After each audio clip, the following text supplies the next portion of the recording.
Sex শব্দটা শুনলেই আমাদের মস্তিষ্ক হতে একটা হরমোন নিঃসৃত হয় যা আমাদের পুরো শরীরকে উদ্দীপ্ত করে। সেক্স এমন একটা জিনিস যা বিশ্বের যেই প্রান্তেই ফরমেশন করেছে সেখানেই জন্ম হয়েছে জীবনের, সেখানেই রচিত হয়েছে সৃষ্টিতত্ত্ব, অর্থাৎ life, beauty and the decoration we see in nature all are related with sex. In fact, আমার আপনার জন্ম বা আমরা যারা এই ভিডিও সেশনে উপস্থিত আছি তাদের প্রত্যেকের এই পৃথিবীতে আগমন সেক্স থেকে। But once it started as a form of creation, why on earth sex has become a medium of most of the crimes?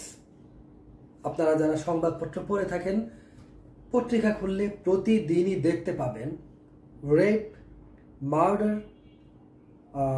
Divorce, extramarital affairs and different kinds of debauchery activities, বেশিরভাগ অপকর্ম directly বা indirectly সেক্সের সাথে connected. প্রশ্ন হচ্ছে, এত global একটা বিষয় যা কিনা life creation, beauty creation, nature creation সব কিছুতে খুব মুখ্য একটা ভূমিকা রেখেছে, সেইটার এই পোস্ট মডার্ন ওয়ার্ল্ডে সেটা কেন এত অস্থির, কেন এত ক্রাইমফুল, কেন এত ভয়ঙ্কর? Have you ever given yourself a thought about this? কেন সেক্স এত ভয়ঙ্কর, অ্যাগ্রেসিভ এবং খুবই নেগেটিভ একটা ট্যাবু হয়ে গিয়েছে? ইনফ্যাক্ট আমাদের দেশে সেক্স এডুকেশন বলে কি কিছু আছে? সেক্স এডুকেশন বলতে আমরা কোনো ধরনের গুড ইনিশিয়েটিভ কি নিতে পেরেছি আমাদের জেনারেশনের জন্য যারা এই সেক্সুয়াল ক্রাইমগুলো করছে? মোস্টলি না বুঝেই করছে, বুঝে সেক্সুয়াল ক্রাইম করে না। আর যদি কেউ বুঝে করে থাকে, that has to be research too. কিন্তু আমাদের কি সেই এডুকেশনের স্টেপ নেওয়া হয়েছে? হয়নি। সেক্স এডুকেশনের কথা বললেই ফান্ডামেন্টালিস্ট বা এক্সট্রিমিস্টরা বলে থাকেন যে অশ্লীলতার প্রচার ঘটছে সমাজে। অশ্লীলতার প্রচার বলতে আমরা কি কিছু বুঝি? মার্ডার, ব্রাইবারি, করাপশন,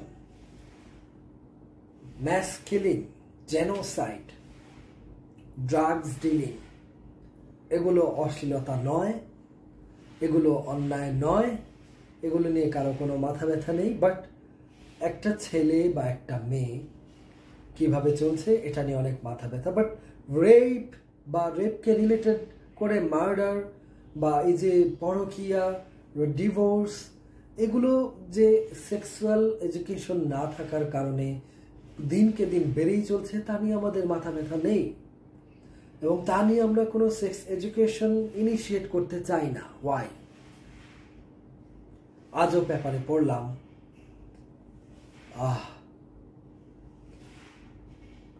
পরকীয়ার জন্য বাবা তার নিজের মেয়েকে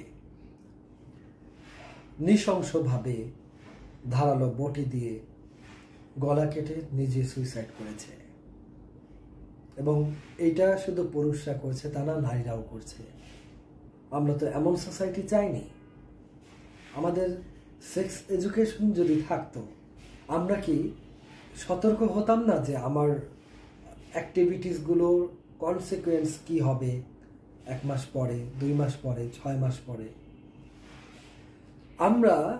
আমরা যদি কোনো ধরনের এমন কোনো অভ্যাসে আটকে থাকি যা আমাদের পার্টনার নিতে পারবে না, সেক্ষেত্রে সেই পার্টনারকে কি আমরা আগে থেকে অবহিত করছি যে আমি কিন্তু এইরকম ক্যারেক্টারিস্টিক্সের, আমার চিন্তাভাবনা কিন্তু এরকম, আমি এইভাবে চলবো বা চলি?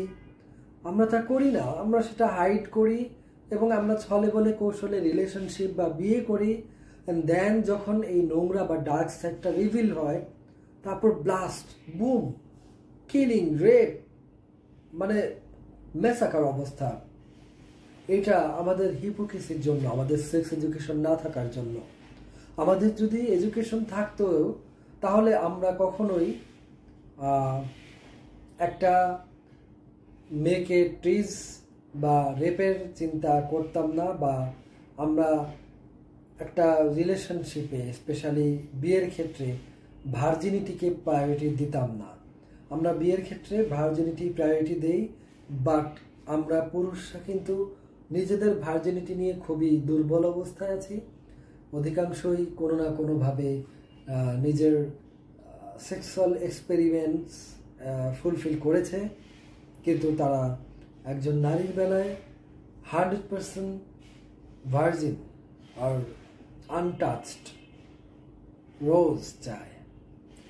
সো এই যে দ্বিচারিতা নিজের সাথে, কর্মের সাথে, মুখের কথার সাথে, এগুলো সেক্স এডুকেশন প্রপারলি না জানার ফল।